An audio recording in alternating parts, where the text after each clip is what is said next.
Tip number 5 is to look at your monthly subscription fees that you're paying. Many companies are going to monthly subscriptions. It makes sense. Companies want consistent revenue.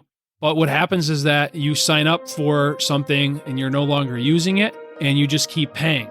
A survey was done a few years ago that found that Americans spend $237 a month on monthly subscription services. Are you ready for a successful retirement? We're addressing the topics facing today's retirees. Welcome to Retire with Ryan.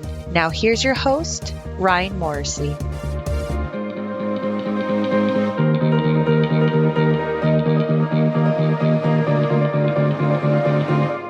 Welcome back. This is episode 111. This week, we're going to talk about 7 ways to cut your monthly bills. And if you haven't checked out the Retire with Ryan podcast website, I would suggest you do so. I've created a new website to be able to share more information with listeners and put some helpful resources on there. So if you go to www.retirewithryan.com, you'll find a new website. So check that out and let me know what you think. My grandmother used to say growing up that if you are spending too much money, go to work, right? If you're going to work, you're making money. And if you're at work, it's probably pretty hard to spend money. But there are a lot of other ways that you can cut back on the amount of money that you're spending on a monthly basis. This could be helpful before you retire and especially in retirement, as predominantly in retirement, you're living on a somewhat fixed income.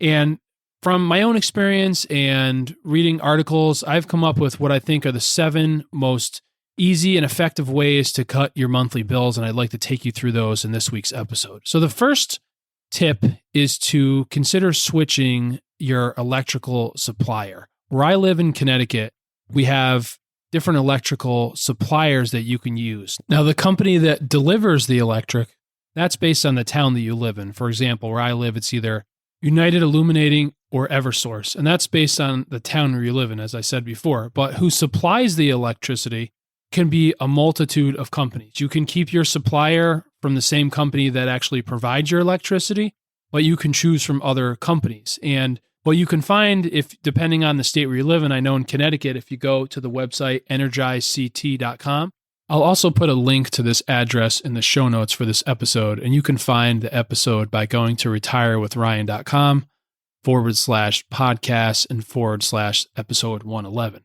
But what you can find on there is different supplier rates. And from time to time, you might find that you can lock in a supplier rate that might be less than you buying the electricity from your electrical supplier. I was able to do this a number of years ago. I was saving about 3 cents per kilowatt hour.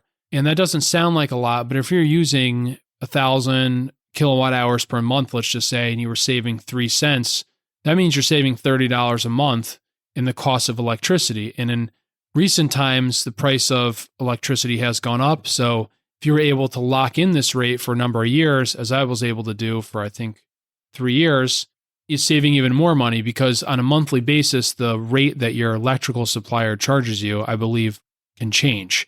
So you'd have to check that website periodically. But that's one way that you can help lower your monthly cost for your electric bill. There's also other rebates on that website that if you're thinking of buying any new, like a new hot water heater, certain appliances, windows, there's different rebates that you can get that can help offset the cost of that. And then another good idea is to possibly consider, also possibly on the Energize CT website, buying a smart thermostat, especially one that you can connect to the Wi-Fi in your home. That way you can check in, and if you happen to leave, forget to turn down your heat or your air conditioning, you can adjust it right there on your phone. You can also program it to make sure you're not using a lot of energy if you're not in your home. So tip number 2 to cut your monthly bills is consider switching your homeowner's insurance and car insurance every few years. Maybe you're already doing this. I know from my experience, I'll shop my homeowner's and car insurance rate. I'll get a good rate. And then every couple years, that company will raise the price. It's happened to me recently. After 2 years, nothing had happened to my or my wife's driving record. We didn't have any accidents. We hadn't made any claims on our house, on our homeowner's insurance. And the price of the combined 2 policies had gone up over $1,000 a year versus what it was 2 years prior. So it's time for a switch. That's something you can consider doing. Sometimes there are certain companies that are more mutually owned. I've heard good things about Amica insurance from clients where those rates stay a little more consistent and you actually can get a rebate or dividend. So there is some opportunity to save there. And also at the same time, making sure that you have adequate coverage, talking to an agent that you have the right liability coverage. And this might be a good idea or a good time to get a liability policy, an umbrella policy to cover you in case the coverage that you have isn't sufficient. Tip number 3, use the internet to check before you buy anything. This is something that I do if I'm, let's say, out at a store considering making a large purchase. Right there on my phone, I'll pull up the item and see what I can get it in other places, maybe at other stores, maybe even just buying it online. It's really easy to price check. And with the amount of competition that's out there, and some stores will even match prices. I know I bought some tires recently and I found that the tires were cheaper somewhere else, and where I bought the tires, they matched the price. So there's little ways like that where when you're making these purchases, you can make sure you're getting the best price that you can. Tip number 4, consider where you shop for your groceries. Consider shopping at more of a discount grocery store like Aldi. I know we all like to shop at Whole Foods. Some people jokingly call it whole paycheck. It's not usually the most economical place to shop. And if you have ever checked out Aldi, you'll find that it's a smaller store, doesn't have as many options of items, but what they have is a lot of good items, and the prices, especially on produce, is a lot less than you might find at your Stop and Shop or Big Y. And there's whole articles and blogs devoted to tricks and tips that you can use if you shop at Aldi. I'll put a link in the show notes to a few articles that I found that gives you tips as far as one of the best days to go to Aldi and how you can try to minimize the amount of money that you spend there. And maybe there's not an Aldi by you. Maybe there's another option. You could use a large warehouse shopping center like Costco or BJ's, right? That's also another good way. If you buy in bulk, you also save some money there. Tip number 5 is to look at your monthly subscription fees that you're paying. Many companies are going to monthly subscriptions. It makes sense. Companies want consistent revenue. But what happens is that you sign up for something and you're no longer using it and you just keep paying.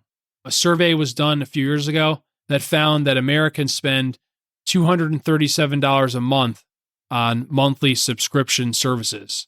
So we're all spending a lot of money. There's different apps that you can download that will look at your purchases. You can use one of those, or you could just go to your credit card statements and look back or your bank records and see what you're being charged for. The most common thing people think about is a gym membership, right? You sign up for the gym. We all have good intentions after the new year, and then you never go. That's a little harder because a lot of times that's a contract.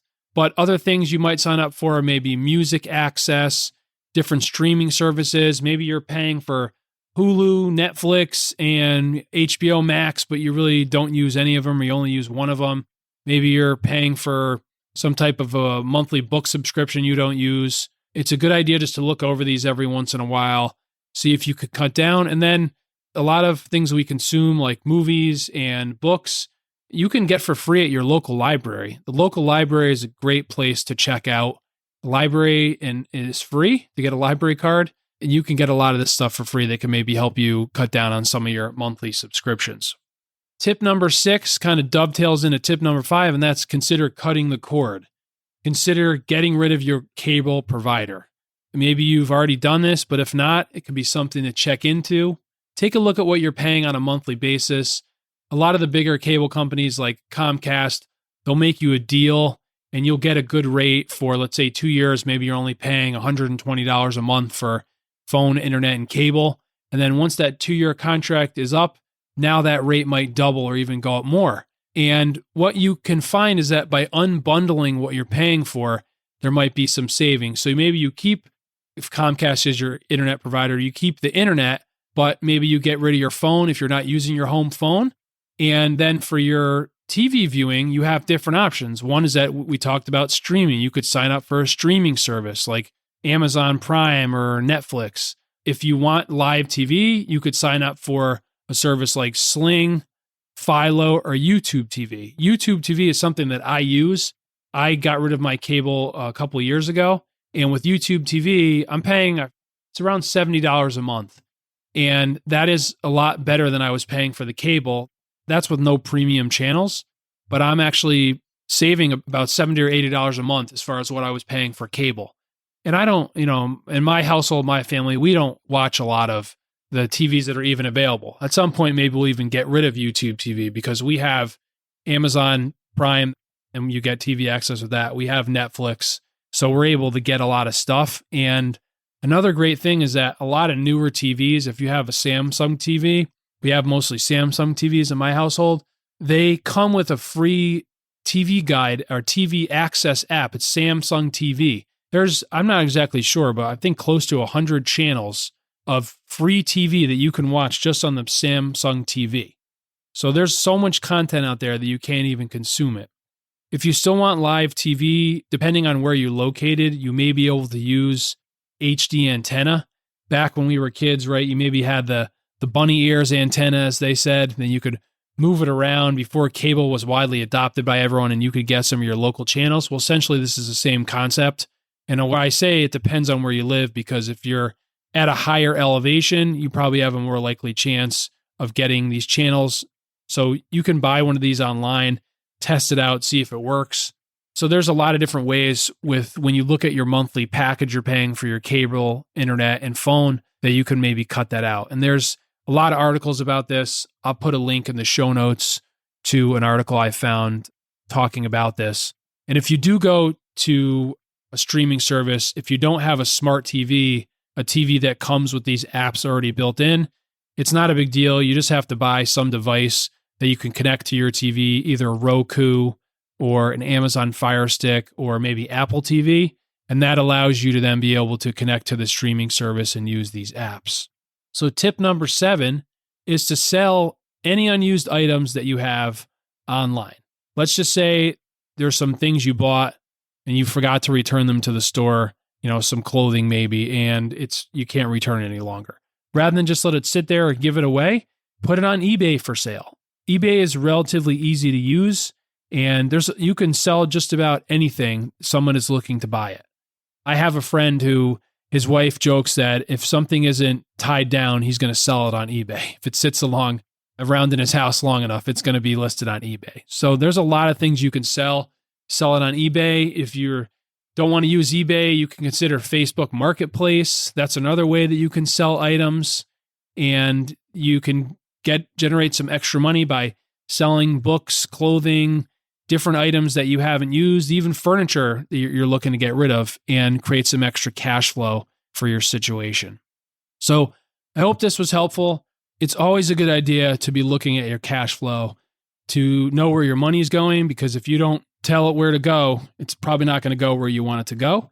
And see if there's ways that you can be reducing your monthly expenses to save more for retirement, or just be able to live a more comfortable retirement. As I mentioned in June, I reached the 2-year mark on the podcast, and I'm asking for listener input. And you can do that by completing the 2022 Retire with Ryan listener survey. So if you go to retirewithryan.com, you can find that listener survey there. And I would greatly appreciate any feedback you could give me on the podcast so that I can continue to deliver as much as possible for all my faithful listeners. Have a great week, and I look forward to talking to you next Wednesday. Take care.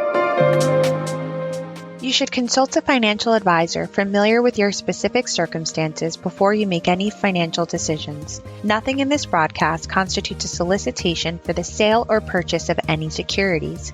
Any mention of rates of return are historical or hypothetical in nature and are not a guarantee of future returns. Ryan Morrissey, CFP, is an investment advisor representative of Morrissey Wealth Management, LLC, a registered investment advisor.